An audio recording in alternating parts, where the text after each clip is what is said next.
Gente, tudo bem? Boa tarde para quem já almoçou, bom dia para quem tá aqui, que nem eu que ainda não almoçou. Hoje vamos começar com a nossa terceira live de prática previdenciária, muitos assuntos. Ontem vocês conversaram com a Amanda, segunda eu e a Amanda estivemos aqui com vocês. Ontem foi um dia cheio de animação, né? Com muitas novidades boas para a advocacia previdenciária. CJF decidiu a favor da advocacia atender um pedido do Conselho Federal. Na questão das preferências dos pagamentos dos honorários, em que os nossos clientes têm aquela super preferência em razão de doença grave, de doença prevista em lei, né? Ou de idade avançada, ou pessoa com deficiência. Enfim, a gente também está com as caixinhas abertas para receber as perguntas dos advogados e das advogadas que têm participado com a gente aqui dessa rotina, né, da advocacia previdenciária, tanto o meu Instagram quanto da Amanda. A gente está todo dia compartilhando informações com vocês. E essas 4 lives que a gente vai fazer, que amanhã é a nossa quarta e última live, a gente está trocando ideias, abrindo esse canal de diálogo com a advocacia previdenciária. Eu vou já ver aqui se a Amanda já entrou para chamá-la. Hoje a gente se atrasou um pouquinho porque estava na correria aqui dos prazos, mas a ideia é a gente poder tanto responder as perguntas, eu já estou abrindo aqui também as perguntas que a gente recebeu na caixinha, quanto também vocês podem entrar. Lembre que quem quiser fazer pergunta, é melhor colocar nesse pontinho de interrogação que tem aqui embaixo, que fica mais fácil de a gente acompanhar, porque às vezes pode ir mandando os recadinhos aqui, mas às vezes o que vai no texto acaba subindo muito rápido e a gente não consegue acompanhar todos. Então, quem quiser fazer pergunta, se puder colocar aqui nesse pontinho de baixo, ajuda bastante. A Amanda já entrou, tô chamando ela aqui para dar um oi para vocês também. Amanda, Amanda já foi, então para Amanda é boa tarde. Tudo bem com você? Tudo bem, Gi? Oi, pessoal, boa tarde. Fica à vontade para dar um oi aí pro pessoal, para daí a gente poder começar. Tudo bem, pessoal? Espero que vocês estejam bem. Nossa terceira live. Muita pergunta hoje, hein? Verdade, né? As caixinhas a gente deixou abertas, eu também recebi várias. Tô abrindo aqui para poder acompanhar. Não sei se você tem alguma para começar aí, Amanda. Também avisei para o pessoal que queira mandar, lembrar de mandar aqui no ponto de interrogação para a gente poder não perder nada que vocês peçam para a gente aqui. Eu acho que veio. Eu estava olhando aqui nas perguntas, mas eu acho que aparece as suas, né? Que tu abre. Sim. Teve uma aqui, benefício indeferido, melhor ir para o judicial ou ficar no administrativo? Laudo na soma dos pontos foi maior. Deve ser, né? Deficiência? Pessoa com deficiência. O que acontece, gente? A gente tem 2 características aqui. Na questão de indeferimento de benefícios relacionados à incapacidade, não pessoa com deficiência, a incapacidade, tá? Se o laudo médico dá pela não incapacidade, eu normalmente não tenho visto assim muita vantagem no recurso administrativo. Primeiro porque, né, a MP já recente, a 1113, colocou para a própria, retornando para a perícia médica o julgamento desses recursos, então nem garante mais a subida para o CRPS. Então, aquilo que é incapacidade, que não discute qualidade de segurado, carência, que discute mesmo a incapacidade em si, é melhor recorrer ao judiciário, tá? Não tem muita vantagem de recorrer administrativamente, porque nem ao CRPS você vai acessar no momento. Agora, na questão da pessoa com deficiência, é diferente. Porque a pessoa com deficiência, ela estava ou está trabalhando, né? E a gente não está falando em capacidade, sim a existência, a avaliação das barreiras que essa pessoa tem para o exercício. Se essas barreiras representam o enquadramento numa deficiência grave, moderada ou leve, e de acordo com esse nível, pode ter diferença na questão da aposentadoria da pessoa com deficiência por tempo. Lembrando que a aposentadoria da pessoa com deficiência por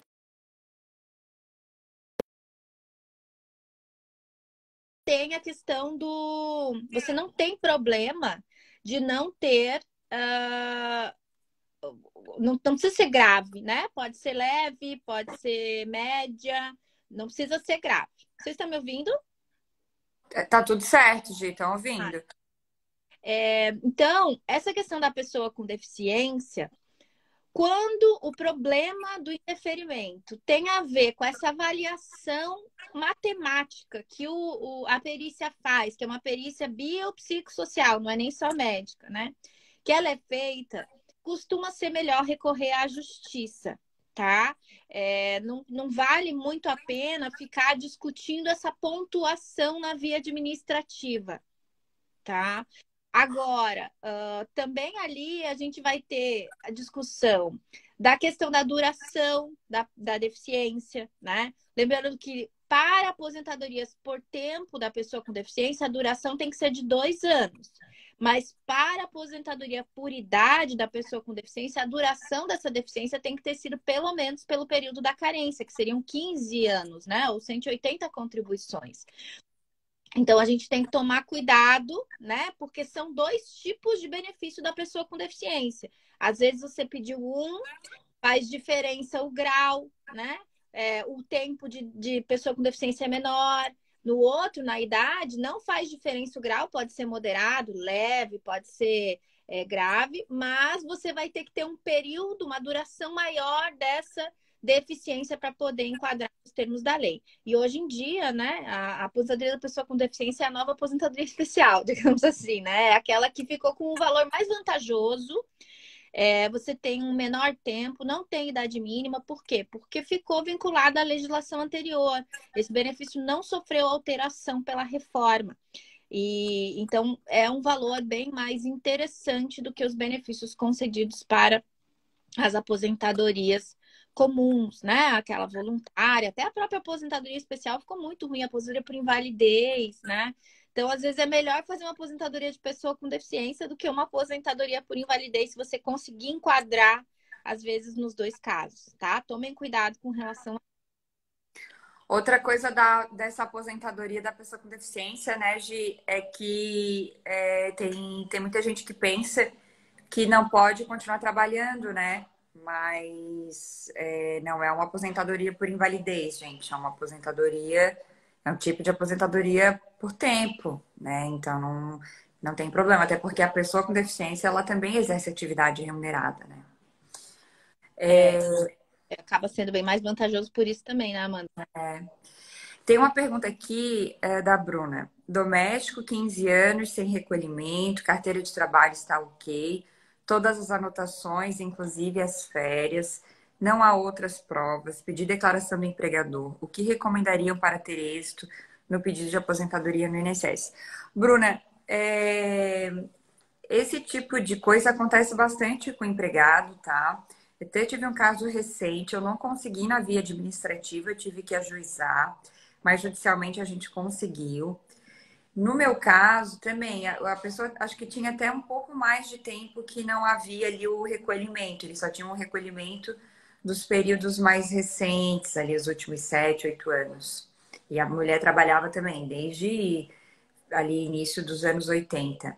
Eu juntei a CTPS, que nem você colocou aqui, com as indicações de férias, alteração salarial, juntei a declaração do empregador, eu juntei um extrato analítico do FGTS, tinha ali algumas anotações relacionadas ao FGTS e também apresentei testemunhas, tá? Pedi audiência e foi realizado testemunhas. Uma das testemunhas foi o porteiro ali do condomínio, o porteiro do prédio, onde essa pessoa trabalhava, e houve o reconhecimento. Na via administrativa, você pode citar o enunciado número 2 do CRPS, que fala aí que deve haver a presunção do recolhimento nesses casos, mas a tua ideia ela está correta, tá?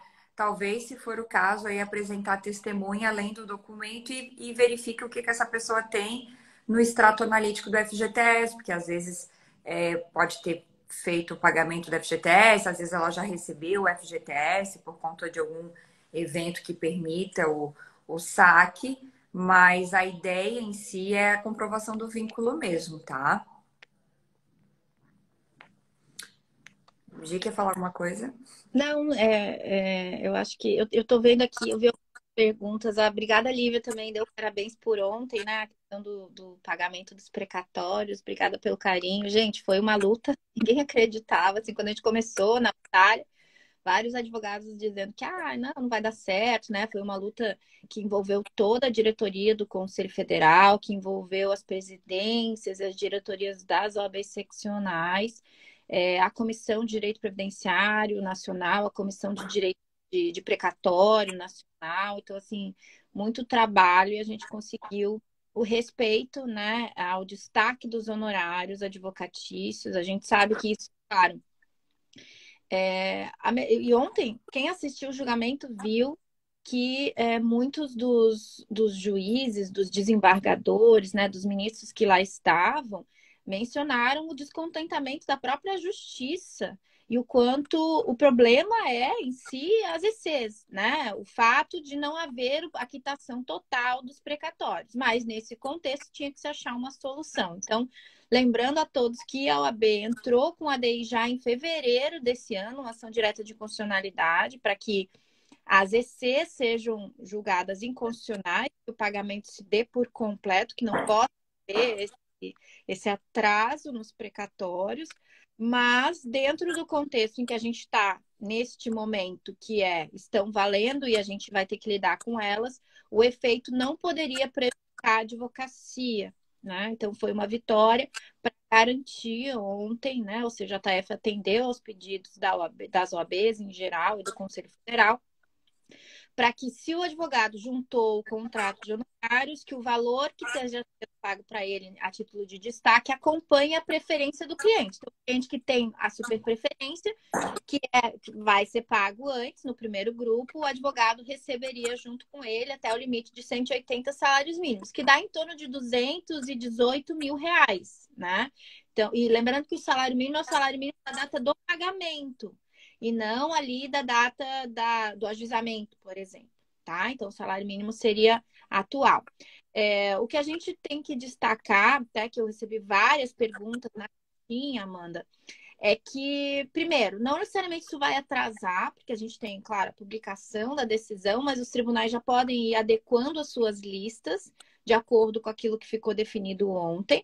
A previsão era para a primeira quinzena de agosto, eu acho que a gente vai acabar recebendo em agosto mesmo, tá? Não acho que vai ter grandes atrasos. Os tribunais conseguem adequar as listas, a alteração não prejudica muitos dos clientes, tá? Não há um prejuízo significativo. Isso foi, inclusive, destacado ontem pela presidente Marisa, do TRF3, que é o de São Paulo. Então, já que ela já tinha feito o levantamento, que a decisão não gerava prejuízo para quem já recebeu. Mas a gente tem que entender que a gente está trabalhando com a situação possível no momento que mantém ainda todo o trabalho da OAB para que a ADI seja julgada favorável. Não foi concedida liminar lá na ADI, a ministra Rosa Weber, que está assumindo a presidência agora em setembro. Pode haver uma troca de relatoria ali, mas continua o trabalho com relação à inconstitucionalidade da regra de poder postergar o precatório. Mas se houver o pagamento em formato como se está, né, que é o que vai acontecer esse ano, que a advocacia seja respeitada. E o último destaque com relação à decisão de ontem, a gente tem que tomar muito cuidado, e a preocupação da OAB não foi só para esse ano, gente. Se a gente não tivesse essa decisão que saiu ontem, no ano que vem, 2023, a advocacia praticamente não iria receber nada. Por quê? Porque ainda não saiu a resolução do CNJ, tá? Mas a resolução que está minutada ali, que a gente tem acompanhado, tem membros da OAB que estão acompanhando, e a gente tem acompanhado também, ela vem mais no sentido de que ano que vem eles pagam os super preferenciais e iniciam os pagamentos do que sobrou desse ano, dos não alimentares. Então, para chegar no segundo grupo do ano que vem, dos alimentares, teria que terminar o grupo de 2022.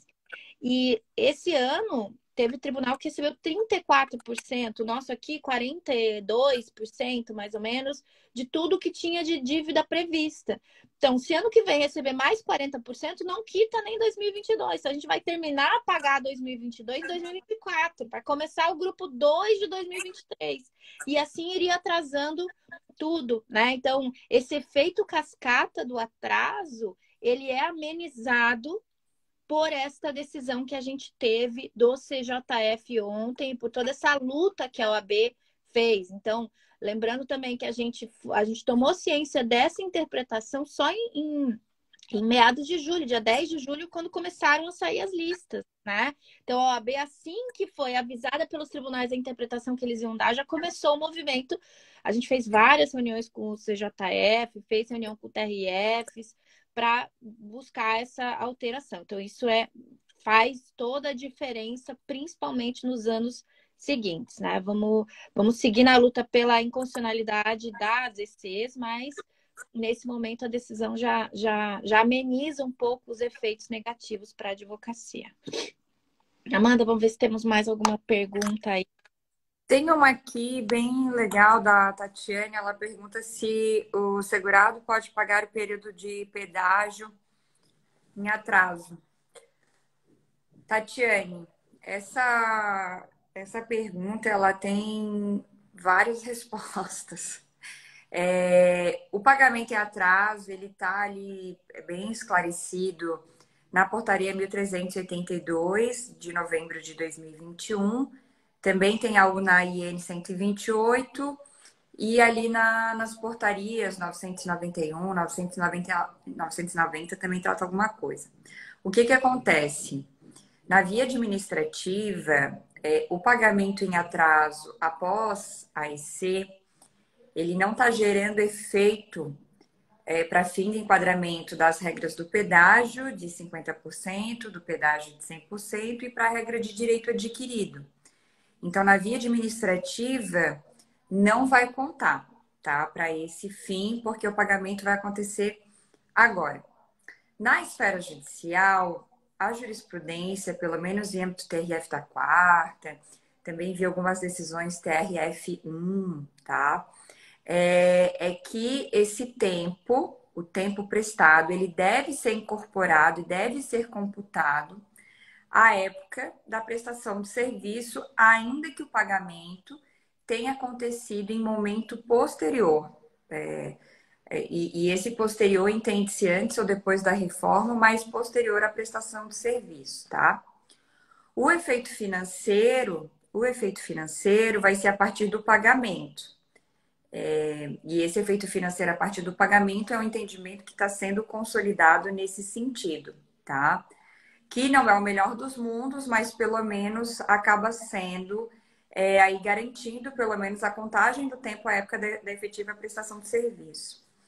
Aqui a Elaine perguntou se a RPS também. Elaine, teve uma decisão esparsa do CRPS nesse sentido, que reconheceu, para fins da regra do pedágio de 100%, o pagamento em atraso, mas nesse processo administrativo, nesse recurso administrativo que foi julgado pelo CRPS, ali eles fizeram uma ressalva de que o segurado ele havia requerido esse pagamento em atraso, ele abriu um procedimento de retroação da DIC antes da reforma da Previdência, ele requereu esse pagamento antes da reforma, e isso foi muito bem ressaltado lá no voto, tá? Então, eu não posso garantir, até porque esses julgamentos na via administrativa em sede recursal, eles são bem recentes, uma vez que essa portaria que trouxe esse entendimento daí de forma regulamentada, porque até então a gente só tinha um entendimento interno ali, uma orientação, né? Orientação número 2, que virou essa portaria. Então, agora que está surgindo esses julgamentos, tá? Na via administrativa, eu vi sim essa procedência, mas houve essa ressalva do pedido anterior. De todo modo, a Justiça ela exige que você faça o pedido na via administrativa. E se possível, tá, pessoal? Isso daí é um conselho mais que eu dou para vocês. pague essa guia. Se o INSS chegou a reconhecer a atividade, pague essa guia antes do ajuizamento da ação. Aí você baseia a sua inicial apenas para que o período seja computado à época da prestação do serviço. Porque se você deixar para pagar na esfera judicial, daí vai vir toda aquela discussão que não tem sentença condicionante, aí o juiz vai mandar emitir a guia, vai pedir para você. Eu estou com um caso exatamente assim. Consegui a guia na esfera judicial, reconheceu o direito adquirido, mas não concedeu o benefício porque a juíza falou que não tinha sentença condicionante. A cliente pagou, eu voltei para a via administrativa e adivinhe, vou ter que voltar agora para a esfera judicial para reconhecer o direito adquirido ali mediante pagamento posterior à reforma. Então, é possível, mas tu vais enfrentar uma via crucis aí para ter esse reconhecimento, tá? Bom, vamos lá. Queres complementar alguma coisa? Tem uma pergunta aqui. O Vitor tá dando oi pra gente. Oi, Vitor, tudo bem? Gente, olha só. Ontem eu recebi uma pergunta sobre um BPC, dentro da caixinha, né, que a gente colocou, sobre um BPC que teria sido deferido e que daí logo em seguida ele foi suspenso, cancelado, em razão de que o CNIS tinha vínculo em aberto. E daí, a minha sugestão é sempre, você pode judicializar ou não, né? Mas se for fazer o recurso administrativo, porque naquele caso a pergunta era mais administrativa, então, mesmo que você faça o recurso administrativo, que você faça a correção do CNIS e um novo pedido de benefício, porque a gente sabe que o recurso administrativo está levando algum tempo. E às vezes, gente, judicializar direto pode não ser a solução na questão do BPC, tá? Benefício de prestação continuada, principalmente os juizados, eles estão sendo muito mais abrangentes na análise do grupo familiar, na responsabilidade familiar do sustento. Claro, isso depende do local onde você trabalha, né? A gente estava falando com a Luft no evento que a Amanda fez semana passada, que estava uma delícia, aliás, muito bom. E ela falou que lá ela consegue com muita frequência a procedência judicial. Aqui no Sul, é mais comum a gente ter resultados positivos na via administrativa, na questão da avaliação de grupo familiar, né? E até da questão da renda, né? Em alguns casos. Então, o que acontece? Tá? Você pode fazer o recurso e um novo pedido administrativo de concessão de benefício? Sim, você pode. E sempre que houver problema no CNIS, vínculo não fechado, período que diz que é concomitante, tem que trocar código, porque a pessoa pagou como facultativo e ela vai tentar enquadrar como individual porque era concomitante com outro período de segurado de emprego, por exemplo, né? De empregado. Então, assim, sempre que houver problema no CNIS, faça o procedimento administrativo relativo. Então, troca de código tem um procedimento, né? A questão da correção do CNIS, que é o RAC, tem inclusive um formulário, o anexo 1 da IN 128, que é o RAC, que é o requerimento de ajuste do CNIS, né? Então, assim, é importante que você recorra. Sim, pode recorrer judicialmente ou administrativamente, mas isso não impede que você corrija os dados desse cliente através do procedimento específico, né, de correção do CNIS, e também que você faça um novo pedido de benefício. Mas esse pedido de correção, como que eu faço, Gisele? Portaria 123 de 2020. Você liga para o 135 ou para o 0800 e você abre o procedimento lá no meu INSS do teu cliente. Você entra lá, junta os documentos, junta o formulário de requerimento, junta os detalhes, né, que você quer. E daí você, inclusive, se inclui lá como procurador para poder acompanhar pelo seu INSS digital. Então, tomem cuidado com isso, porque se o CNIS está bagunçado, né, a gente tem que fazer o dever de casa de corrigir ele muitas vezes. Dá para fazer junto com o benefício? Dá, mas tem muitos casos que vocês vão ver que eles não concluem, né? Que eles dizem, não concedi numa aposentadoria, né? Às vezes eles dizem, não concedi por causa desse problema e não emitem uma guia, não corrigem o CNIS, né? Então, eu tenho feito em paralelo tanto o procedimento de pedido do benefício em si, quanto requerimento específico de correção do CNIS ou de troca de código, enfim. Lembrando também que não há, se você está fazendo um planejamento previdenciário para o seu cliente e você observa esses erros, você não precisa esperar até a aposentadoria. Eu sei que até principalmente até 2020, a gente tinha muita dificuldade de fazer essas correções de CNIS, eles não respondiam. Lembra, Amanda, que a gente tinha que até entrar com a ação para conseguir averbar tempo, corrigir tempo, porque a gente tentava administrativamente, era negado, porque dizia que era só com a aposentadoria, e daí a gente entrava com a ação para conseguir corrigir. Agora, a gente não, eu tenho entrado, a gente tem feito bastante ali no escritório, não, Amanda, e às vezes em 6 meses já resolveu, já corrigiu. E quanto mais corrigido, quanto mais certinho tiver o CNIS, maior a chance até do robô conceder algumas coisas, né? Você ter uma concessão correta através do robô, porque também agilidade, se os dados estão errados, não vai sair o benefício errado, né? Então, quem estiver fazendo planejamento previdenciário, saiba que existe sim as correções dos dados lá do seu cliente. Esse procedimento tem sido finalizado sim pelo INSS. A única coisa é que você não consegue abrir ele pelo meu INSS ou pelo INSS digital. No momento, né? A gente está lutando lá pela Comissão Nacional. Ontem a gente teve uma reunião com o INSS onde a gente está lutando para que esses pedidos todos passem a constar dentro do nosso sistema, que a gente não tenha que ligar para abrir, que a gente já consiga abrir direto por ali. Mas, por enquanto, precisa ligar para o 0800, se for advogado, ou para o 135, se for cliente, para poder abrir, certo? Hoje só já respondendo uma cliente, uma seguidora aqui, nesse mesmo sentido que você estava falando das correções do CNIS, lembrando que essa correção ela serve para qualquer tipo de complementação de alíquota. Que na pergunta aqui da menina, ela questionou porque um segurado empresário recolheu com 5% e essas contribuições foram desconsideradas.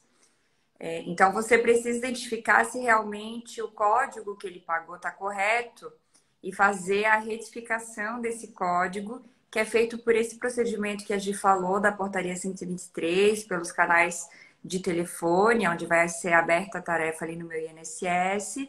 Então, serve para corrigir uma pessoa que pagou como baixa renda e não era.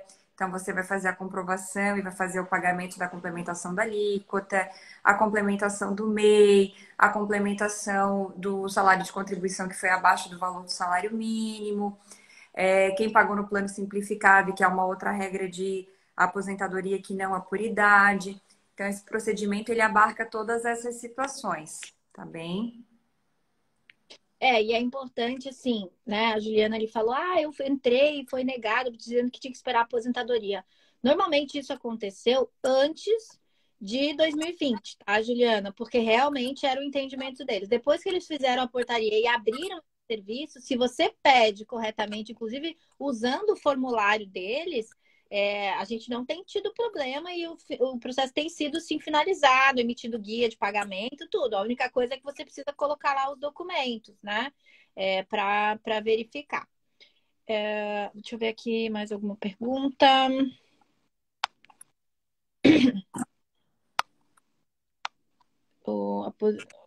A guia de complementação abaixo do mínimo anterior à reforma, se ela é emitida pelo INSS ou cálculo DARF. Obrigada. Sensacionais. Obrigada, Flávia. Então, a guia de recolhimento para períodos antes de 2019, tá? Ela é emitida assim para complementação para individuais e facultativos. O empregado, antes da reforma, não precisa complementar.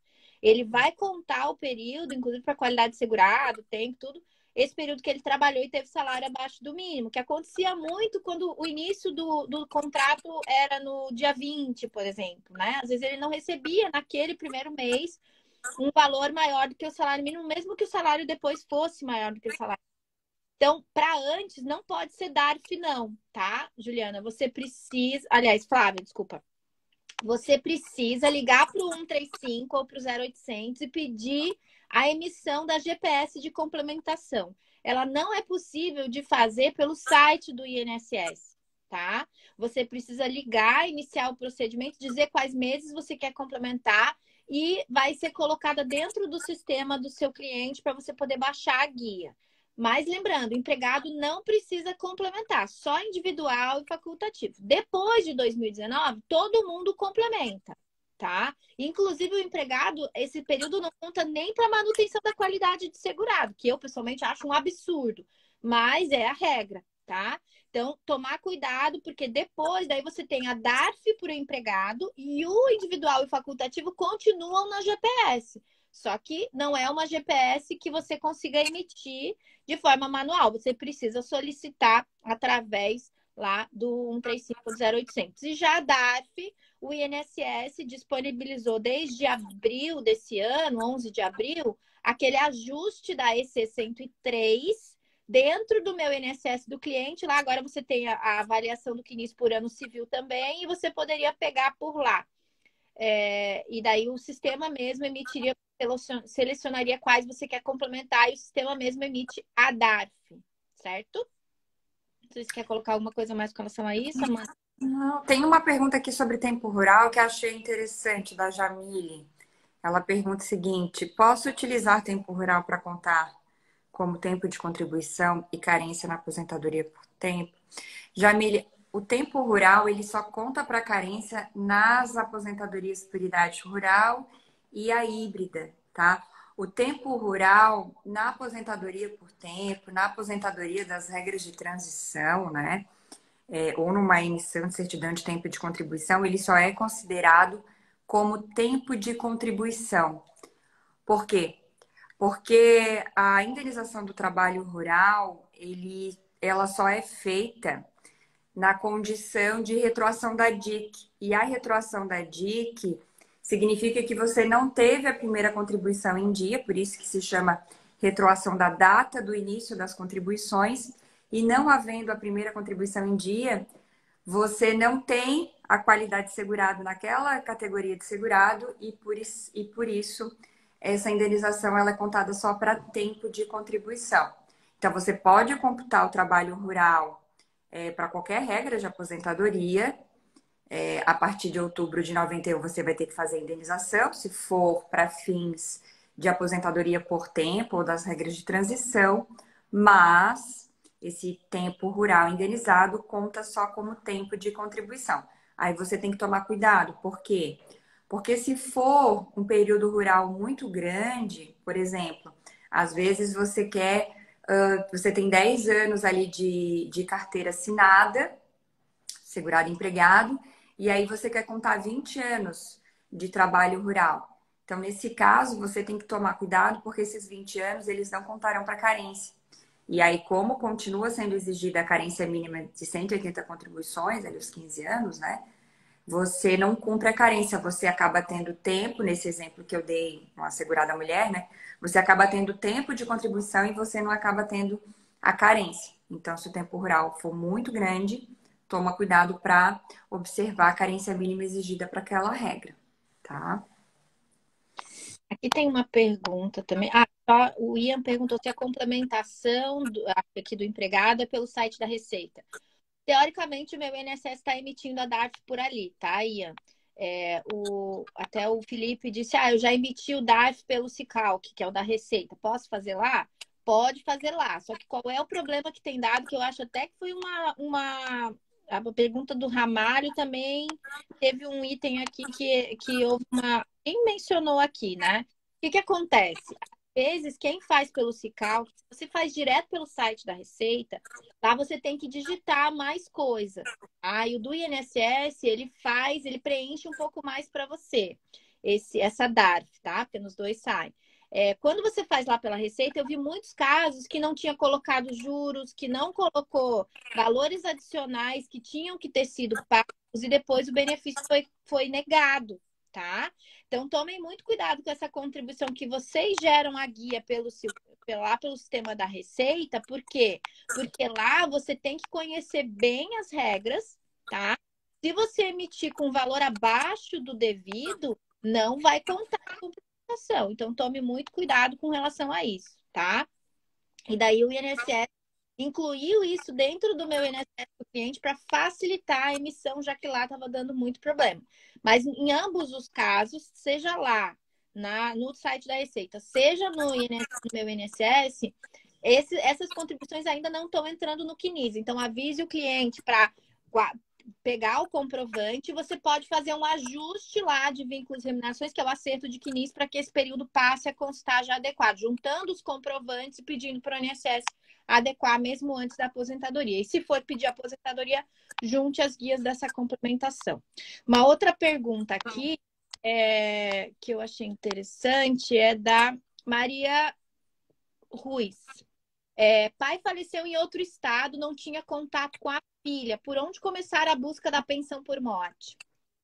Então, nesse caso, a gente tem se o pai era aposentado, você pode pedir a cópia do processo de concessão para ter acesso aos dados do benefício dele. Lá na cópia, inclusive, tem um item que você pode clicar lá, de pessoa falecida, né? Então, você pode botar lá ela como filha, juntando os documentos, pedindo do pai.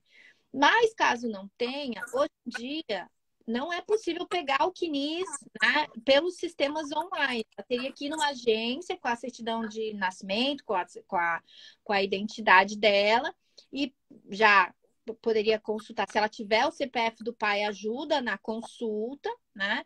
Para ela poder fazer a verificação do CNIS do pai, tentar pegar na agência, ou no guichê virtual, ou nos atendimentos presenciais que tem nas sedes da OAB, para pegar os dados do CNIS do pai, para verificar se teria ou não direito à pensão, para poder fazer essa avaliação, né? E daí tem que ver, é maior, mas é pessoa com deficiência, tem alguma incapacidade? Não, é menor, enfim. Teria que verificar daí o direito da pensionista, mas também a qualidade de segurado do falecido no momento do óbito, porque ele estava trabalhando, mas será que tinha contribuição? Será que a carteira dele estava assinada? Senão, às vezes, ela teria que, se ela não tinha relação com o pai, né? Talvez ela nem isso ela saiba, se ele realmente contribuía ou não contribuía para o regime geral. Então, toda essa avaliação ela é feita através da obtenção do CNIS do falecido, para ver se é possível ou não o requerimento de um benefício, né? Se ela está na dúvida, ela sempre pode pedir a pensão e solicitar ali que o INSS avalie que junte essa documentação. Se ela nem sabe se teria direito, né? Nem sabe se o pai contribuía, ela pode fazer essa pesquisa antes. Ontem teve uma pergunta parecida com essa, mas o problema era a menina não conseguia certidão de óbito. Aqueles problemas que normalmente dão com os familiares, pelo que eu entendi, naquele caso de ontem, ela era filha de outra, de uma ex-caso, assim, do pai, ex-companheira do pai, e a atual não fornecia ali a certidão de óbito, nem qualquer outro documento. Então, é interessante também ir no cartório, né? Leva a certidão de nascimento, comprova que você é filha, enfim. Tenta buscar também uma segunda via da própria certidão de óbito, né? Porque a certidão de óbito também é um documento que o INSS vai exigir e acho praticamente impossível o INSS conceder uma pensão por morte sem a certidão de óbito, né? Sim. Com certeza. E a gente tem que tomar cuidado não só da certidão, né? Mas até da avaliação, que às vezes vai ter. Ela disse aqui, a Márcia falou aqui que ele não era aposentado, né? Mas às vezes, se nem trabalho tinha, se nunca contribuiu, às vezes vai ter todo um esforço e nem vai ter, né? Porque se não é segurado do INSS, mas daí às vezes não tem. Trabalhava em algum lugar, teria que fazer a prova do vínculo empregatício, né? Daí já puxando uma pergunta que tem aqui. Não, mas essa aqui já foi, né? Da GFIP extemporânea pode prejudicar o direito de pensão. Essa daqui foi? A gente respondeu uma parecida ontem, que a extemporaneidade por si só é um dos indicadores, na minha opinião, pelo menos, mais fáceis da gente contornar. Só que você vai ter que fazer a comprovação da prestação da atividade naquela competência, né? Na competência que efetivamente foi exercida a atividade. Por quê? Porque não há, se for, por exemplo, extemporânea, posterior ao óbito, isso vai ser desconsiderado. Isso vai ser desconsiderado. Então, você vai ter que provar que houve o pagamento antes do óbito, ainda que extemporâneo, mas que a prestação de serviço aconteceu naquela data devida, né? Na data pertinente, tá? Mas por si só não exclui a manutenção da qualidade segurada para fim da pensão por morte, só que você vai ter que fazer a validação dessa contribuição. Isso mesmo. Deixa eu ver aqui perguntas. Uma pergunta. Tem data para pagamento dos precatórios? Não, ainda não tem data, mas a previsão não necessariamente precisa ser alterada, porque os tribunais podem agilizar o pagamento e pergunta se a data precisa ser igual para todos. Não também, os tribunais, cada tribunal vai liberando, né? O CJF repassa os valores e cada tribunal tem sua organização. Então, alguns pagam mais rápido, o TRF da quarta é o mais ágil no pagamento. É porque ele é o mais ágil no lançamento também das contas e tudo mais. Tem tribunal também que tem, como a gente tem aqui a questão do envio de TED, né? Ou de transferência. Então, você informa os dados da conta lá na justiça e a justiça vai fazer a transferência. Tem outros tribunais que você tem que ir ao banco, ou que você manda um e-mail para o banco para ele fazer a transferência. Então, esses detalhes do pagamento, eles diferem de acordo com cada local onde você está. Inclusive, tem diferença entre justiça estadual e justiça federal também, né? Mas a liberação dos valores pelo CJF até já aconteceu. O que estava suspenso era o pagamento em razão dessa análise que tinha que ser feito ontem. Mas já foi feita, os tribunais já poderiam começar a ação adequação desses da listagem, né? Porque já se sabe, já se conhece quais foram os critérios a serem adotados agora. Não sei se dá tempo para fazer mais uma, mano. Aqui, ó, da Marciele, a mulher não reconhecida como segurada especial por causa que o marido é professor. Peço para pagar como individual. Marciele, depende. Ela tem comprovação que exerce atividade remunerada na condição de segurada de contribuinte individual.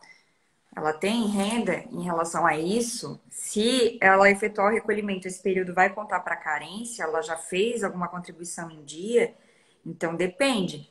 Pode ser possível? Pode, mas você vai precisar fazer ali um planejamento para essa mulher, né? Nesse caso, sobretudo, verificar se esse período vai ser computado para carência, se ela necessita que esse tempo seja computado para carência.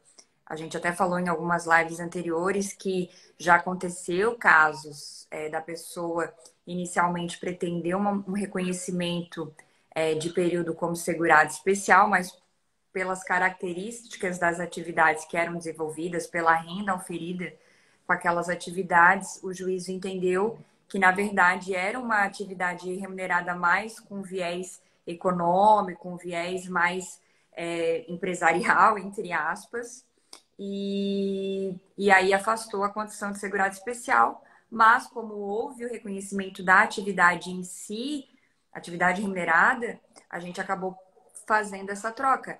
Só que ali havia a possibilidade de uma aposentadoria híbrida, né? Então tem que cuidar, tá? É possível, mas são casos que você tem que ter uma atenção especial nesses detalhes de carência, de tempo. Tá. Vamos falar um pouquinho do curso, né, Gi?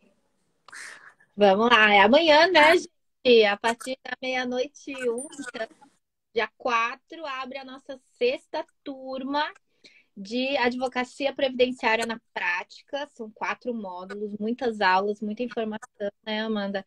A gente tem 4 aulas ao vivo de bônus para tirar dúvidas. A gente tem Hoje tem, né, Gi? Hoje tem aula, não tem? Hoje tem aula, hoje à noite tem aula. Acho que é da primeira turma essa. Primeira turma, acho que Não, da quinta turma. Quinta turma, módulo 1.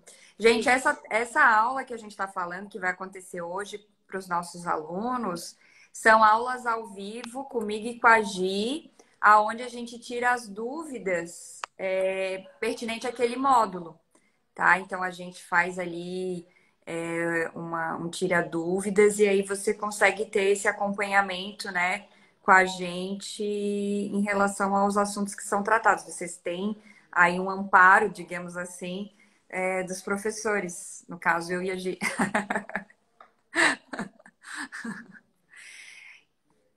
Acho que ficou sem áudio. Ficou sem áudio. Amanhã abre o carrinho, gente, tá? Amanhã, então, de manhã bem cedinho, vai ficar. Os primeiros dias tem desconto de 50%. Quem tiver ansioso para saber qual a ementa, para acompanhar, pode entrar no site notoriosaber.com.br. Ali em cima tem Advocacia Previdenciária na Prática. Clica ali que você vai ver a ementa da quinta turma. É basicamente a mesma coisa. A gente tem o módulo 1 que a gente fala, que a gente chama de inícios dos trabalhos, né? Que é atendimento, contrato, procuração, cálculo de tempo de contribuição, planejamento previdenciário, contribuição em atraso, reajuste de benefícios, que a gente explica como é que funciona. Daí tem o módulo 2, que são os benefícios, a gente trata de todos os benefícios, inclusive o auxílio inclusão, tá? Salário família, acidente, salário maternidade, aposentadorias todas, e a gente trata as aposentadorias de forma separada. Então, tem uma aula só de aposentadoria de professor, uma aula só de aposentadoria da pessoa com deficiência, uma aula só de aposentadoria híbrida, uma aula só de aposentadoria rural. Os benefícios são tratados assim bem esmiuçados dentro dessas aulas. Por isso a gente fez mais aulas do que só uma aposentadoria voluntária, né? Então a gente separa bem para facilitar o entendimento. Daí o módulo 3 são petições e recursos. A gente faz desde a petição inicial até o recurso extraordinário, incluindo mandado de segurança, que teve algumas perguntas de mandado de segurança aqui, todas com modelos, tá? Todas as aulas de petições vocês recebem modelos. E o nosso módulo 4, que é o último módulo, é o módulo das revisões, que termina com a execução e cumprimento de sentença também. Então, a gente trata várias revisões, inclusive a revisão da vida toda, revisão para inclusão de CTC, de tempo de contribuição, revisão para inclusão de tempo rural, de tempo especial, revisão com base em ação trabalhista, a revisão das emendas, as revisões dos tetos, a revisão da vida toda, enfim. Revisão de inclusão de benefício por incapacidade, tem bastante coisa ali que a gente trata. São 41 aulas já, né? Tem as aulas bônus, as 4 aulas bônus de tira dúvida e mais ou menos 50 horas de aula. Então, bastante coisa. Para quem está começando é bom, para quem está também é bom, né? Ajuda a gente rever algumas posições, a trocar ideias também sobre alguns aprimoramentos que a gente pode fazer no nosso dia a dia, tá? Não sei, Amanda, se tem mais algum detalhe que você gostaria de destacar. Não, O acesso, né? Acesso durante um ano depois para cada aula, né? Então, da data que você abre aquela aula, você tem um ano para assistir. E não lá do primeiro dia do curso, né? Então, você tem as aulas vão vencendo, mas cada aula tem um ano para assistir. Então, fica bom para ao todo acaba tendo mais de um ano, né, mais Gi? um ano, exatamente, né? E a gente vai lançando as aulas periodicamente. E para que vocês possam ir assistindo também. Não estão todas ali também, para o pessoal não tomar um susto com 41 aulas. Então, a gente vai lançando aos poucos, a gente vai conversando com a turma aos poucos e vai fazendo esses módulos a cada final ali. A gente tem uma aula bônus para a gente poder conversar com vocês sobre as dúvidas, sobre aquilo. Assiste a aula e daí a gente vê as dúvidas. O site é www.notoriosaber.com.br, mas hoje o curso ainda não está disponível. Ele abre amanhã, tá? Amanhã a gente vai ter a nossa última aula também, à 13h, para a gente conversar. E daí a gente amanhã já vai estar disponível à venda. Hoje é mais para quem quiser ver lá a ementa, ver como é que foi o material da quinta turma. Essa turma que a gente está abrindo amanhã é a sexta turma. Então, pessoal, amanhã nos encontramos aqui de novo, né, Amanda? Nos encontraremos novamente nesse mesmo horário, nesse mesmo canal. Gente, não percam essa sexta turma. Essa turma ela demorou um pouquinho mais para abrir e aí vocês ficam, quando que vai abrir a próxima, gente? Não dá para saber, a gente tem uma expectativa, sim, mas a gente não abre turma com poucos alunos, né? Por causa das aulas bônus, é interessante que tenha ali o número mínimo de alunos, então aproveitem, gente, aproveitem. Se você ainda não faz alguns benefícios, não oferece algum tipo de procedimento para o seu cliente, é interessante porque é um tipo de benefício que você pode começar a oferecer, tá? É investimento. Conhecimento é investimento, né? É verdade. Gente, olha, obrigada, viu, pela companhia hoje. Seguimos juntos. Amanhã, bate-papo aqui, então, a 1 hora, eu e a Amanda com vocês. Ó, o Rodrigo Sodero entrou aqui. Oi, Rodrigo. Oi para todos, né? Muito obrigada pela companhia e até amanhã, gente. Um beijo, beijo. Beijo, gente. Tchau, tchau.